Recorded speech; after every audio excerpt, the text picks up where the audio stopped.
In this video we're going to be looking at animation.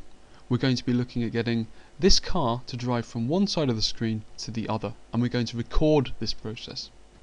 So we have the car on the left hand side of the screen, we want to get it onto the right hand side of the screen, driving past this building and these trees.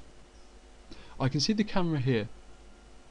If I check out my render at the moment, I can see that the car doesn't feature in my render. It's going to be driving through here, across here, and out of the mid right hand side of the shot. So how do I do that? Well, I have the car here.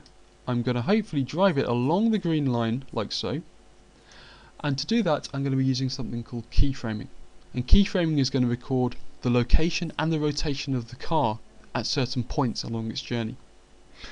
Down the bottom here I have a timeline, and the timeline records what happens for every frame of the movie. And for this film at the moment I have 240 frames. There are 24 frames a second, so that's 10 seconds of film that I have available.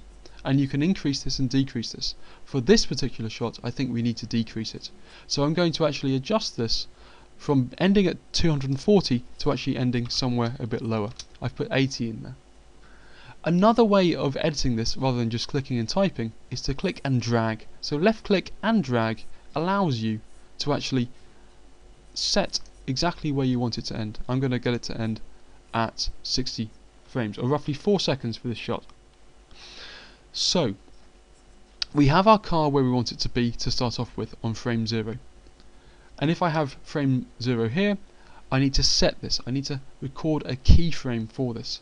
And what I'm going to do is I'm going to either press the I key on your keyboard, which gives you some keyframes, click cancel on that for a second, or escape, or we can use this little panel down here, which is quite easy.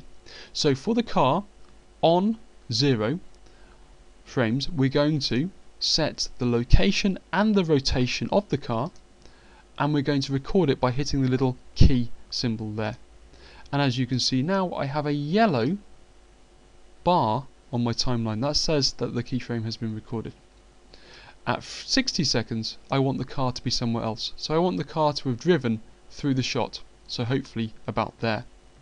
And again, what I do is I make sure that I've got location and rotation set, and I hit the little keyframe again, like so. So if I go press play on this, you can see the car drives through the scene. Now I may have made a slight mistake, so if I just very quickly move it along to frame 60 and I go and render this, you see the car never leaves the shot, so we actually want to move the car along a little bit further. And what we're going to do there is we need to actually delete this keyframe and add a new one. So we take this keyframe, we go here to the little keys, go to everything available, and we delete it. So now that keyframe is gone and the car's jumped back to the beginning. So what we need to do is we go back to frame 60 and we make sure that the car moves a little bit further along, so we'll put a move there.